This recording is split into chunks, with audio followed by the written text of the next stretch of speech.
राहुल ने जो भारत में हो रहा है, जो सत्ता कर रही है, जो आरएसएस कर रहा है, वही तो बताया। ये राहुल ने कोई भी ऐसी बात नहीं बोली है जो संविधान के विरोध में। अच्छा, आप तो भाई गृह मंत्री हो, आप तो हम्म सर्वशक्तिमान हो।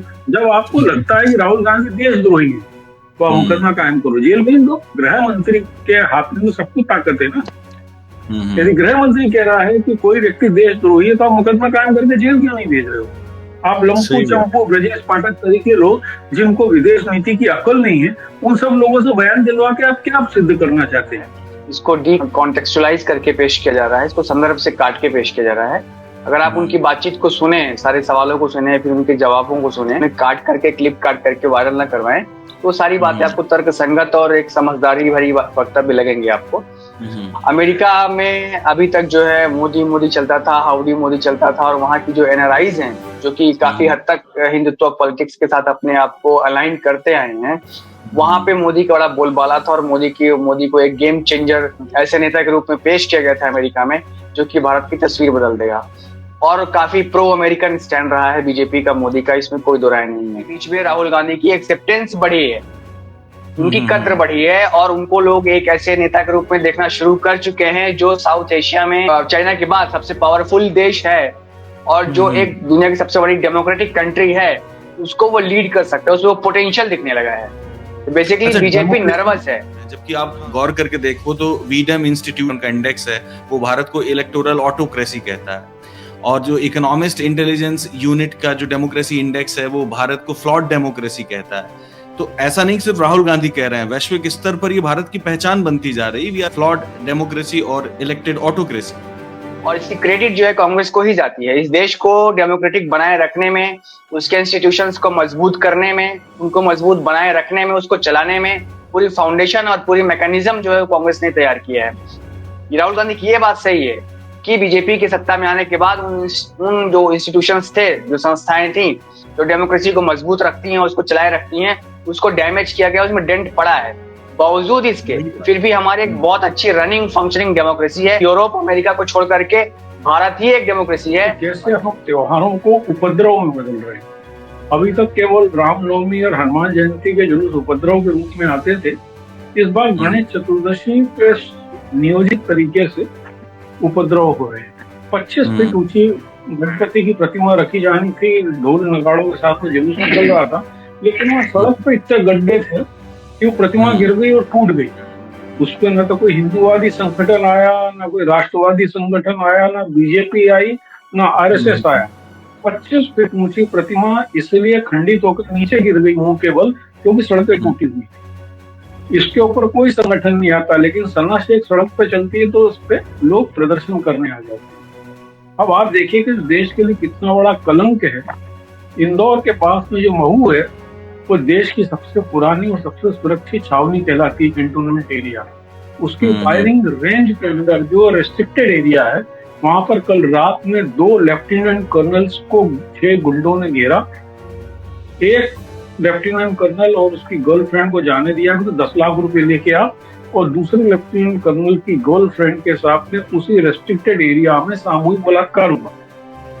जब वाई.बी. चंद्रचूड़ चीफ जस्टिस के घर पर नरेंद्र मोदी घंटी बजा के गणपति की आरती कर रहे हैं। मतलब ये तो लोगों को पागल बनाने वाली बात है, और इतना भी लोगों को पागल नहीं समझना चाहिए कि मुख्य न्यायाधीश के घर में गणेश पूजा होती है और महाराष्ट्र में चुनाव आने वाला है और बहुत सारे केसेस फंसे हुए हैं, और देश का प्रधानमंत्री जो है एग्जीक्यूटिव का हेड जाकर के वहीं पे गणेश पूजा करने लगता है। तो इतनी भोली जनता भी नहीं है, ना ही समझना चाहिए।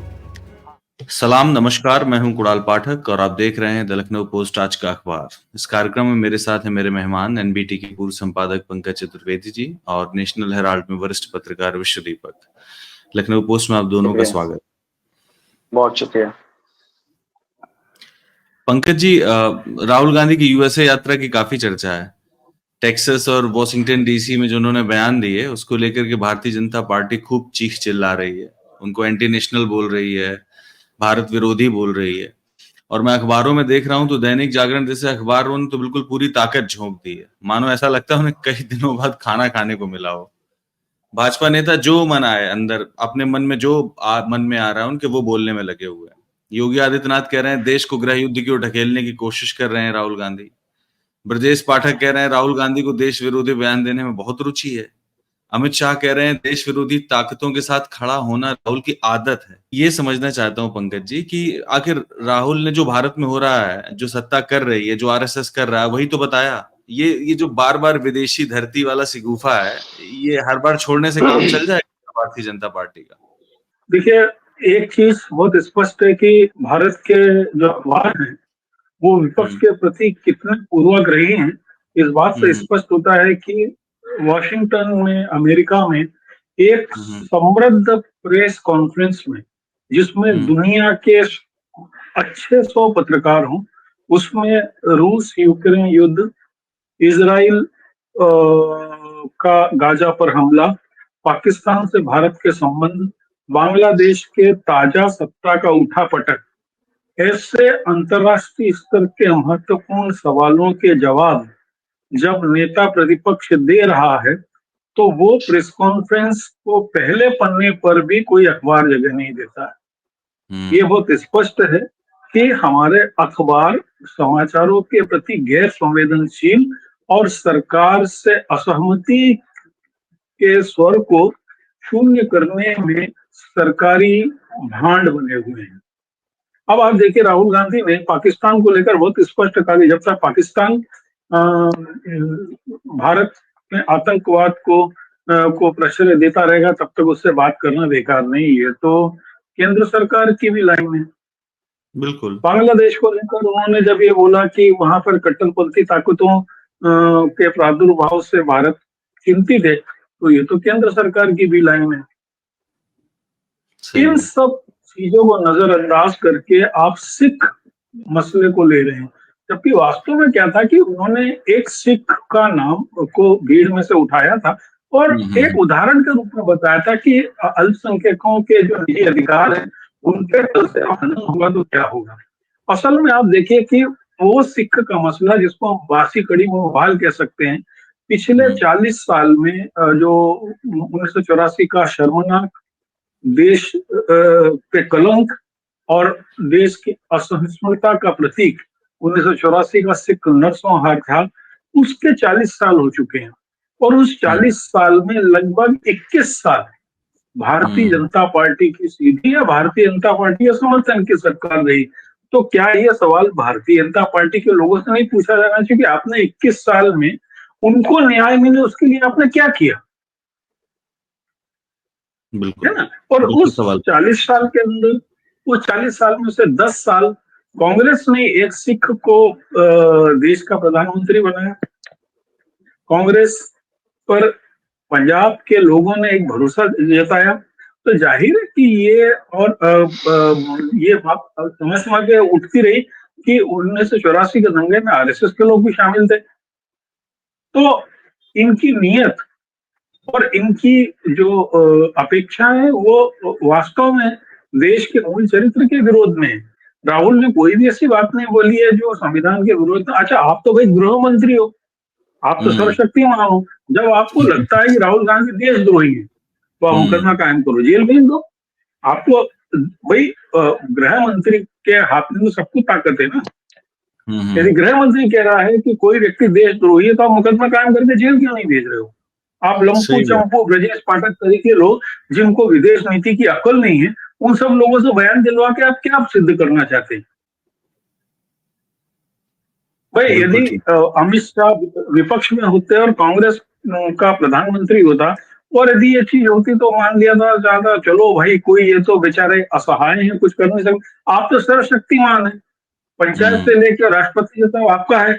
यदि राहुल गांधी देशद्रोही हैं, देशद्रोही बयान दे रहे हैं देश की धरती पर जाकर, तो और विदेश की धरती पर क्या होता है, जो सूचना का युग है जिसके अंदर एक, चाहे आप अमेरिका में बयान दो चाहे आप झमटूली में बयान दो, वो पलक झपकते ही वैश्विक हो जाता है। तो उसमें विदेश की धरती और देश की धरती क्या होती है? और वो व्यक्ति और उसकी पार्टी इस बात पे चर्चा करे जो कहता था कि 2014 से पहले लोग कहते थे आए मेरे तो कर्म फूट गए थे कि मैंने भारत में जन्म लिया। बिल्कुल बिल्कुल ऐसे बयान दे रहा, उसके लंपू चप्पू विदेश की और देश की धरती की बात कर रहे हैं। सही बात। तो हमारे अखबारों ने इस मसले पे अन्याय किया है और हम्म, उनका इसके अंदर अभद्र व्यवहार जो है समाचारों हम्म, के प्रति, जो उनका घटिया नजरिया है लोगों हम्म, को सही सूचना से वंचित रखने का, ये सभी अखबारों के पहले, दूसरे, तीसरे पन्ने से इस महत्वपूर्ण खबर गायब होना ये दर्शाता है। बिल्कुल सही बात है। ये विश्व दीपक, जब भारतीय जनता पार्टी कह रही है कि उन्होंने कुछ एंटी नेशनल बोला है, राष्ट्र विरोधी है और वो भारत विरोधी हैं, तो कहीं उनको ऐसा तो नहीं लग रहा कि उनके बयान के बाद जो ये जो सिख फॉर जस्टिस वाला गुरपतवंत सिंह पन्नू है वो उनके समर्थन में आ गया, और जो इल्हान उमर की जो बात कर रहे हैं, इल्हान उमर की, कि उनसे मुलाकात हुई थी, वो जो डेलीगेशन आया था उसमें वो भी थी, वो एंटी इंडिया उनका स्टैंड रहा है, और कश्मीर के मसले पर भी वो पाकिस्तान के साथ ज्यादा खड़ी दिखती रही हैं। पर ऐसा तमाम नेता करते रहे ना, स्वयं कमला हैरिस का स्टैंड अलग था, बिल क्लिंटन का एक जमाने में स्टैंड अलग था। तो क्या हमने सबसे बातचीत करना बंद कर दिया? मतलब अगर अंतरराष्ट्रीय स्तर पर हम जाएंगे तो क्या लोगों से बातचीत नहीं करेंगे इसलिए क्योंकि उनका स्टैंड भारत के खिलाफ है? बातचीत करना ही बंद कर देंगे? बिल्कुल, असल में ये राष्ट्रवाद की बड़ी संकीर्ण सोच है। और हम्म, मुझे लगता है कि इस जो राहुल गांधी का जो ये एपिसोड है, उनकी जो यात्रा है, इसको डी कॉन्टेक्चुअलाइज करके पेश किया जा रहा है, इसको संदर्भ से काट के पेश किया जा रहा है। अगर आप उनकी हम्म, बातचीत को सुने, सारे सवालों को सुने, फिर उनके जवाबों को सुने, जो सिलसिला बनता है, अगर आप उस सिलसिले के तहत उसको सुने, काट करके, क्लिप काट करके वायरल ना करवाएं, तो सारी बातें हम्म, आपको तर्क संगत और एक समझदारी भरी वक्तव्य लगेंगे आपको। इसमें कुछ भी हम्म, गलत नहीं है राहुल गांधी ने जो कहा है वहां पर। हाँ, ये जरूर है कि जो भारतीय जनता पार्टी की सरकार है, मैं इसको ऐसे देखता हूं कि वो दरअसल इसको अमेरिका, अमेरिका की पावर, भारत की मेन स्ट्रीम पॉलिटिकल पार्टी और उसकी रूलिंग पार्टी के जो आपसी कंट्राडिक्शन है या उनके जो आपसी खींचतान है, उसके संदर्भ में देखा जाना चाहिए। ऐसे मैं इसको मानता हूँ।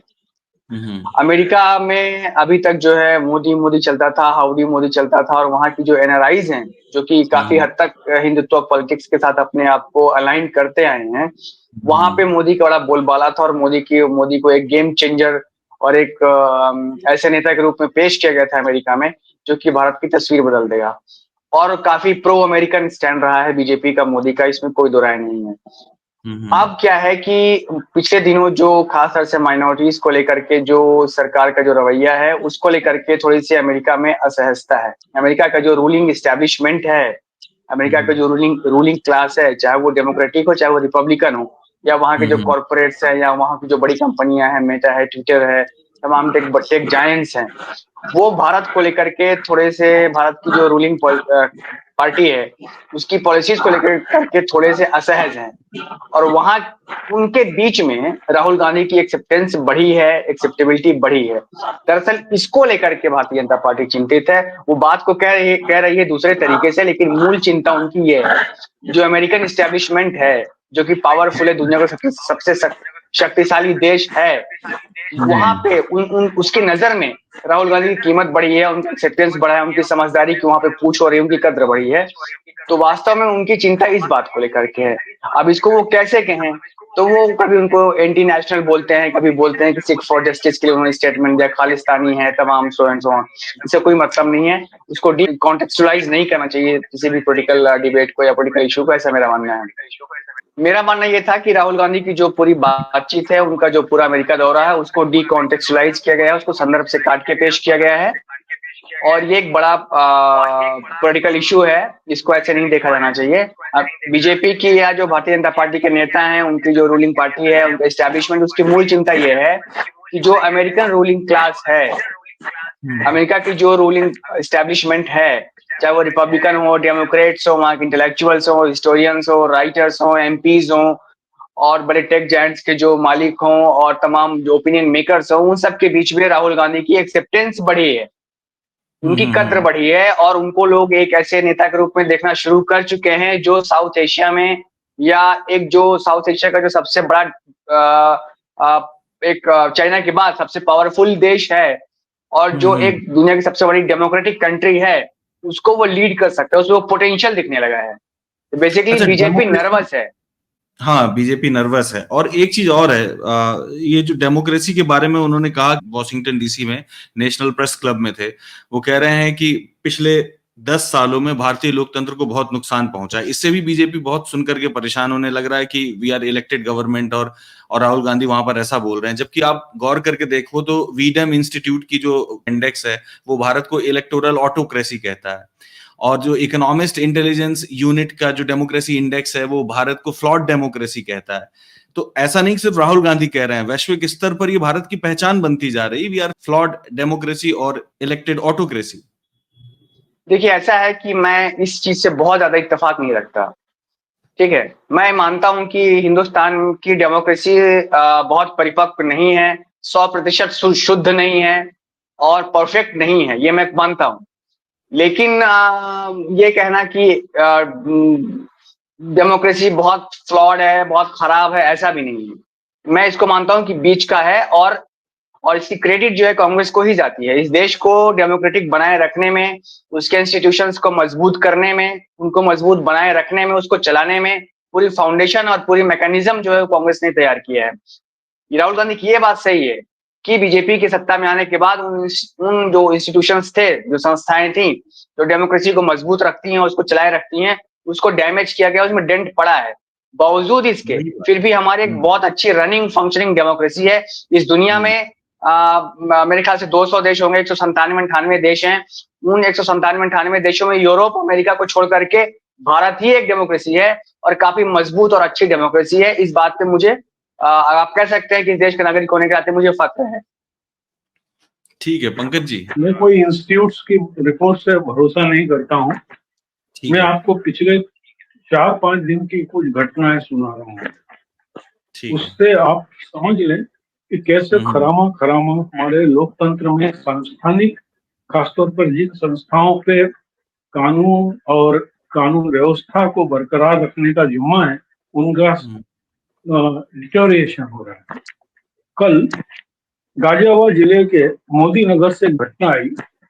महाराष्ट्र के पालघर से सना शेख और उसके हस्बैंड जो हैं वो पैदल चल के हज के लिए निकले हुए हैं। कल जब मोदी नगर से गुजरे तो आरएसएस और हिंदू महासभा से जुड़े लोगों ने उनको घेरा, उनके खिलाफ नारेबाजी की और पुलिस को बुला लिया। न तो सड़क जाम कर रहे थे, न कोई किसी को डिस्टर्ब कर रहे थे, लेकिन उन पे हमला करने की कोशिश की, नारेबाजी की, पुलिस बुला ली गई और बोला गया कि ये लोगों के पास में अनुमति नहीं है हज की और ये सड़क पे चल रहे हैं। एक घटना। दूसरी घटना मुजफ्फरनगर की कि एक व्यक्ति ने नीलामी में एक मकान खरीदा। पूरे मोहल्ले के हिंदू लोग इकट्ठे हुए और बोले हम अपने मोहल्ले में किसी मुसलमान को नहीं रहने देंगे, वो अपने घर में नमाज पढ़ता है। इसमें उपद्रव हुआ, पुलिस बुला ली गई। तीसरी घटना, ये कुछ घटनाओं का एक बंच में आपको बता रहा हूँ कि कैसे हम त्योहारों को उपद्रव में बदल रहे हैं। अभी तक केवल रामनवमी और हनुमान जयंती के जुलूस उपद्रव के रूप में आते थे। इस बार गणेश चतुर्दशी पे नियोजित तरीके से उपद्रव हो रहे हैं। कल बैंगलोर के मांड्या में एक उपद्रव हुआ गणपति विसर्जन को लेकर। रतलाम में 4 दिन पहले हल्ला हुआ कि गणपति के विसर्जन के जुलूस में पथराव हुआ। उसमें पुलिस ने कुछ लोगों को अरेस्ट किया। पता नहीं वहां के पुलिस को कैसे सद्बुद्धि आई, तो उसने उस इलाके के पूरे सीसीटीवी फुटेज को चेक किया, मालूम पड़ा कि वहां कोई पथराव हुआ ही नहीं है। और वहां के हिंदू संगठनों ने उस पर विरोध कर दिया और पूरे देश के अखबारों में पहले पन्ने पर खबर आ गई कि रतलाम में गणेश प्रतिमा पर पथराव। लेकिन किसी तरीके से उसके एक दिन पहले सूरत में भी हल्ला हुआ कि अब देखिए हर जगह घटनाओं में कैसे समानता आ रही है। रतलाम, सूरत या मांड्या या एक आध जगह और ये बताया जा रहा है कि जो गणेश प्रतिमाओं पे जो पथराव हो रहे हैं वो नाबालिग है। सुनियोजित तरीके से एक ही पैटर्न है। और सूरत में कहा गया कि नाबालिग 6 लोग हैं, लेकिन पुलिस ने 28 लोगों को पकड़ा और अगले दिन सुबह उनके घर पे बुलडोजर भी चला दिया। ठीक है, अभी फिर आप देखिए ग्वालियर में शिंदे की छावनी में 25 फीट ऊंची गणपति की प्रतिमा रखी जानी थी, ढोल नगाड़ों के साथ में जुलूस निकल रहा था, लेकिन वहाँ सड़क पे इतने गड्ढे थे कि वो प्रतिमा गिर गई और टूट गई। उस पर न तो कोई हिंदूवादी संगठन आया, ना कोई राष्ट्रवादी संगठन आया, ना बीजेपी आई, ना आरएसएस आया। 25 फीट ऊंची प्रतिमा इसलिए खंडित होकर नीचे गिर गई मुंह के बल क्योंकि सड़कें टूटी हुई थी।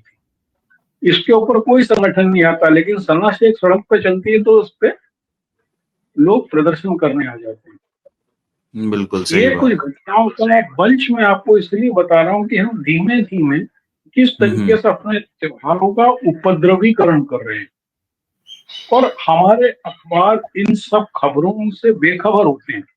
जिस रतलाम की खबर पहले पन्ने पे छापी गई, उस रतलाम में वो इस चीज उन अखबारों में वो खबर कहीं नहीं दिखी कि रतलाम में पथराव की घटना फर्जी थी।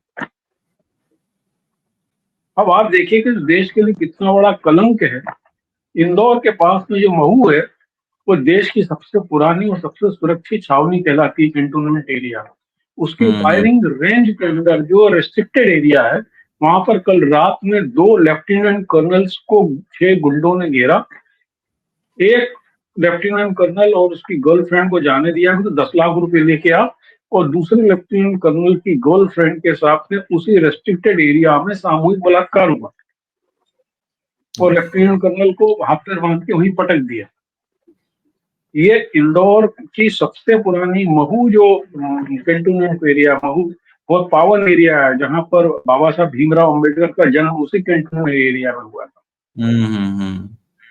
वहां की फायरिंग रेंज जो आर्मी का सबसे सुरक्षित इलाका कहा जाता है, वहां पर ऐसी घटना होती है, लेकिन कोई अखबार उसकी खबर नहीं करता है। कोई अखबार इस चीज पर संवेदनशील नहीं होता है कि सुप्रीम कोर्ट के इंस्ट्रक्शन के बाद में आरएसएस द्वारा चलाया जा रहा कोलकाता का कथित डॉक्टर धरना क्यों नहीं उठाया जाता है ना। हम इस चीज पे कोई सवाल नहीं खड़ा कर रहे हैं कि एक जस्टिस को बड़ा तकलीफ होती है, वो तेलंगाना के चीफ मिनिस्टर से माफी मंगवा लेता है कि क्या सुप्रीम कोर्ट के डिसीजन राजनीतिक होते हैं। लेकिन राशिद इंजीनियर को इसीलिए जमानत मिल जाती क्योंकि वो और उनकी पार्टी घाटी के हर जगह चुनाव लड़वा रहे हैं। जमात इस्लामी के निर्दलीय कैंडिडेट जब सब जगह फील्डिंग कर लेते हैं, राशिद इंजीनियर को जमानत दे दी जाती है। और राजनीतिक फैसला क्यों ना हो, जब वाईबी चंद्रचूड़ चीफ जस्टिस के घर पर नरेंद्र मोदी घंटी बजा के गणपति की आरती कर रहे हैं। और आप ये देखिए कि अखबारों का नजरिया क्या है। आपने शायद ही किसी अखबार में ये खबर फर्स्ट पेज या सेकंड पेज या थर्ड पेज पे देखी होगी कि झारखंड के चीफ मिनिस्टर ने इलेक्शन कमीशन को चिट्ठी लिखी है कि शिवराज सिंह चौहान और हिमंता शर्मा विश्वास अपने बयानों और अपनी हरकतों से झारखंड का सांप्रदायिक माहौल खराब कर रहे हैं, और वो सरकारी कर्मचारी और अधिकारियों को धमकी देकर चुनाव को प्रभावित करने की कोशिश कर रहे हैं, उनको नियंत्रित किया जाए। एक आध जगह कल देखी थी खबर, कल एक आध जगह थी खबर। हाँ, तो ये खबर इतनी महत्वपूर्ण एक आध जगह की खबर नहीं है। यदि यही खबर तेलंगाना से होती, यही खबर यदि हिमाचल प्रदेश से होती तो हर जगह छप रही होती। क्या ये ऐसी होती है? बिल्कुल सही बात। अब आपने ये जो सुप्रीम कोर्ट के चीफ जस्टिस ऑफ इंडिया का मुद्दा उठाया है, ये विश्व दीपक एक चीज बताइए, क्या ये ऑप्टिक्स सही है कि चीफ जस्टिस ऑफ इंडिया के घर पे भारत के प्रधानमंत्री जाते हैं? क्या इसको सिर्फ व्यक्तिगत मसला समझा जाए कि व्यक्तिगत बात है और ये पूजा का अवसर था, इस वजह से उन्होंने उनको बुला लिया, और ये कि क्या ये जो जजेस के लिए कोड ऑफ कंडक्ट बना हुआ उसके लिहाज से ठीक है? बिल्कुल ठीक नहीं है, और न्यायपालिका और कार्यपालिका की शक्तियों का विभाजन है और उनके कोड ऑफ कंडक्ट होता है, और खासतौर से देश का मुख्य न्यायाधीश और देश का प्रधानमंत्री उसको इस तरीके से, मतलब ये तो लोगों को पागल बनाने वाली बात है, और इतना भी लोगों को पागल नहीं समझना चाहिए कि मुख्य न्यायाधीश के घर में गणेश पूजा होती है और महाराष्ट्र में चुनाव आने वाला है और बहुत सारे केसेस फंसे हुए हैं, और देश का प्रधानमंत्री जो है एग्जीक्यूटिव का हेड जाकर के वहीं पे गणेश पूजा करने लगता है। तो इतनी भोली जनता भी नहीं है, ना ही समझना चाहिए। हाँ, अब इसमें यह है कि इसके पीछे कौन सी डीलिंग है, कौन कौन से मसले फंसे हुए हैं कोर्ट के अंदर, या कौन से इश्यूज को सरकार पहले हैंडल करना चाहती है जुडिशरी के साथ, ये देखने वाली बात होगी। और दूसरी बात यहाँ पर यह भी है कि चंद्रचूड़ को भी बहुत ज्यादा दूध का धुआं नहीं समझना चाहिए, चीफ जस्टिस को भी। जो भी हाई कोर्ट के जस्टिस होते हैं, हमारे यहाँ एक आम धारणा है हमारे यहाँ, और ये पूरी दुनिया में है, कि जो न्याय देने की कुर्सी पर बैठा हुआ है वो एक बहुत ही पवित्र किस्म का आदमी होता है, बहुत महान होता है, और वो वास्तव में न्याय संगत होता है। न्याय संगत फैसले दे सकता है, वो नहीं भी दे सकता है, लेकिन वो पर्सनली कितना न्याय संगत है वो एक अलग बात है। और वहीं पे फिर कोड ऑफ कंडक्ट की बात आती है, तो मेरे ख्याल से सीजीआई साहब को इससे अवॉइड करना चाहिए था, क्योंकि इसमें उन्हीं की ज्यादा बेइज्जती होगी, उन्हीं पे कमेंट्स आ रहे हैं, उन्हीं को लोग क्रिटिसाइज कर रहे हैं, और प्राइम मिनिस्टर तो पॉलिटिशियन है, तो उनका ज्यादा इसमें नुकसान नहीं है, पर जुडिशरी की इमेज को थोड़ा डेंट हुआ है। मेरे ख्याल से ऐसी सावधानी बरतनी चाहिए, लेकिन इसके पीछे कोई बहुत ज्यादा कॉन्स्पिरेसी होने वाली है ऐसा भी मैं नहीं देखता हूँ। मुझे लगता है थोड़ा वेट एंड वॉच करना चाहिए।